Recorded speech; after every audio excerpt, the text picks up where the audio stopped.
নতুন বছরের শুরুতেই আমরা এরকম সমস্যায় পড়বো জানলে কাউকে হ্যাপি নিউ ইয়ার জানাতামই না। 1 জানুয়ারির ঐতিহ্য বজায় রাখার জন্য যার বাড়িতে যা কিছু ছিল সবকিছু নিয়ে বেরিয়ে পড়লাম পিকনিকে। ভালো জায়গা খুঁজতে খুঁজতে বোঝা গেল জিপিএসও আজ আমাদের ব্লক করে দিয়েছে, তাই আমি কাঁদতে শুরু করলাম।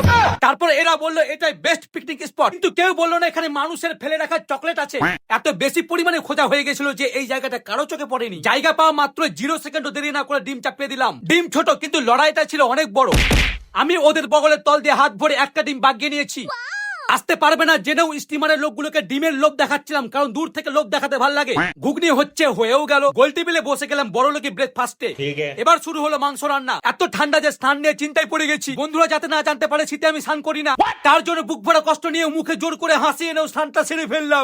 জীবনের চুলোয় ভাত চাপাইনি, আর আজ আমার হাতে 10 জন ক্ষুধার্ত পেটের দায়িত্ব। এরা এত পরিমাণে তেল মেরেছে আমাকে দিয়ে ভাত রান্না করানোর জন্য যে পাপড় ভাজার জন্য সব তেল শেষ। তো যেটুকু তেল ছিল পাপড়ে লাগিয়ে ওভেনে সেকে নিলাম। শেষে মাংস ভাতের সঙ্গে দই মিষ্টি মেরে দিয়ে এনাকে বললাম চলুন তাহলে ওদের সঙ্গে বসুন, তো পিছন ঘুরিয়ে দিল। আজকে বুঝলাম পিকনিকের সব থেকে সহজ সরল নিষ্পাপ ছেলেটাই বিপদে পড়ে। ইতিহাস সাক্ষী আছে এই যে বাইকের উপর কোন রকমের পিছনে রেখে যাই, চলো বাই, নমস্কার।